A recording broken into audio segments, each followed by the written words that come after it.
I'm Kara Fitzgerald. And I'm Ryan with Beauchamp. And we co-own Evening Song Farm.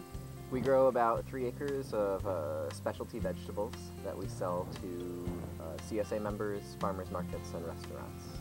This is our 3rd year growing vegetables. First year we started, our own garden was in Pennsylvania.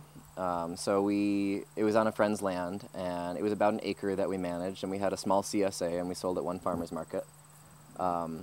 And then it went really well that first year. So the second year we grew on a little bit more land in the same spot. We increased the size of our CSA a bit, and we sold at 2 farmers markets. And we also added restaurants that year. Yeah, and the second year we sold to some restaurants as well. And then this year we're in our new location, and we're growing on about 3 acres instead of 1 acre, and we're doing 3 farmers markets this year. So about 1/3 of our sales are to CSA. Maybe 50% to farmers markets, and the rest to restaurants and co-ops and natural food stores. We do 3 farmers markets. We do the Ludlow Market on Fridays, the Rutland Market on Saturdays, and the Dorset Market on Sundays. We really enjoy the connection we have with our customers. It would be a lot less fulfilling to just grow food and not know who's eating it and not get to have conversations with people about the food. So I really look forward to CSA pickup because I like to talk to people about what they ate last week and what they might try this week and things they've liked and things they're interested in trying. And we just get to develop a really awesome relationship with the folks that buy it. It's also really interesting to me to see how the different ways that we market our products translate to a different relationship with the people that we have. And so when we sell vegetables to folks at farmers market, we find that usually people are really excited to get our vegetables, and they get it and they say hello and they see us next week. Whereas when people sign up for a season with us as CSA members,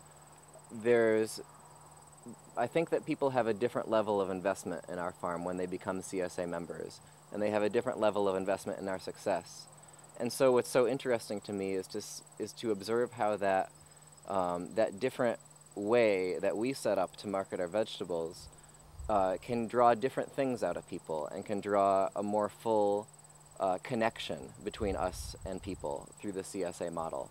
And so I'm really optimistic to expand on that and to see how we can set our business up to create the strongest level of connection between us and our customers. But it's really our goal to figure out how to make local food not just the healthier, tastier choice, but also the more economical, convenient choice, because I appreciate being able to start a business on local food during this trendy phase of turning to local food, and it's super helpful, and I'm so glad that it's a trend. But trends don't always last, and I truthfully believe that our communities are healthiest when we're eating really healthy food, and I think this is the best option. So it's our goal to be able to feed more people at an affordable level, and we think we can do that through the CSA model, but it means that people have to be willing to eat more vegetables, because you really don't get a price break until you have a share,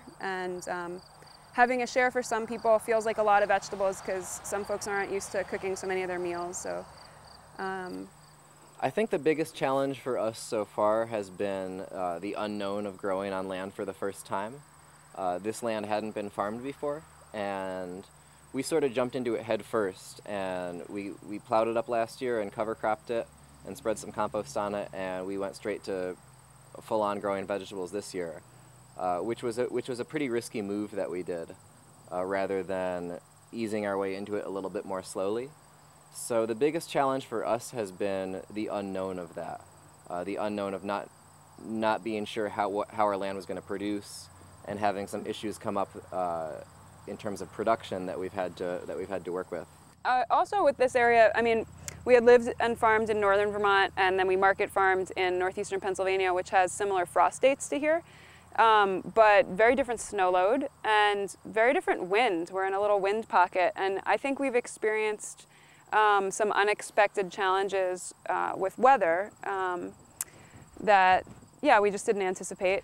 I think that's what's unique to this area, but probably some of our biggest challenges also aren't unique to this area, and that is just starting a farm business is so tiring. It takes a lot of labor. I think there's a direct relationship between capital and the labor that you put in. So if you have maybe more access to capital, then you can hire more folks to help you. And you can have machinery that can reduce your labor inputs. Right, but there's only so many hours in a day. So I think some of the challenges we've experienced are either we would love either more time or more capital to start a business, or both. Feliciana works with us full time, and she's a friend from college who's helping us out. And Megan's passing through,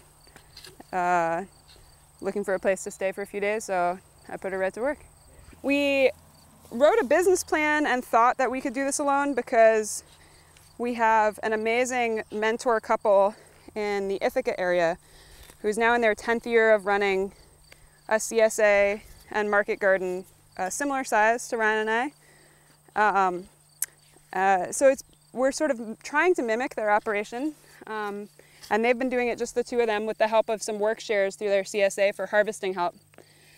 So anyway, we thought that was doable, but they must be like superhuman. We expect it to be an insane amount of work in the beginning, but we think that to maintain this business, we're going to have to change our plans and actually be able to hire people. We didn't realize this when we found this place because we weren't looking. We weren't in particular looking to find land in this area, and then once we found this spot, as we began to learn more and more about this area, there's a really solid support network for farmers here. For new farmers, there's a lot of educational opportunities to for us to learn how to improve our farming operation, and to learn about other possibilities that we might consider adding in the future. And also there seems to be the people in this area seem to be really supportive of farmers and of locally grown food. Raffle's done a ton already for us. Before we moved up here, we were watching all their summer workshops online, and they were a great resource to connect with, to ask about the markets, and sort of feel out, did people that knew the food system here, did they feel like a CSA could start in Cuttingsville, and would there be the customer interest for that? And they've also been facilitating a farmer collaborative to collaboratively sell produce for small farms. And that's been really helpful. It hasn't taken off this year, but I think the most important thing is to get farmers to start talking about how we can just sort of increase our selling power to the community by collaborating. Because 3 acres feels like a lot for me to manage, but it's also it's a ton of food. It's an absolutely large amount of food, but it's also just the tip of the iceberg for feeding Rutland County. So it's great to collaborate with other small farms and make our food make a bigger effect on the region. One of the ways our communities can become more resilient is by growing more of their own food, and by sourcing more of sourcing food that that your neighbors grow. So what fuels me in doing this is the possibility of creating a more resilient, not just a more resilient community of life in our gardens, but also a more resilient human community that we live with. And there's lots of things that motivate me. I mean, there's the sort of silly, superficial ones of getting to work for yourself, getting to work outside, which are awesome, but there's other ways to achieve that. But similar to what Ryan was describing, I just truly believe that we need more people producing food on this scale. Is small right now, but as more cracks appear in the commercial food shed, we need to have a lot more small farms that know how to produce a fair bit of food for the communities that we live in. And I just believe a lot in using, developing our skills to be able to contribute to a resilient food shed despite whatever comes our way with the transition of the world.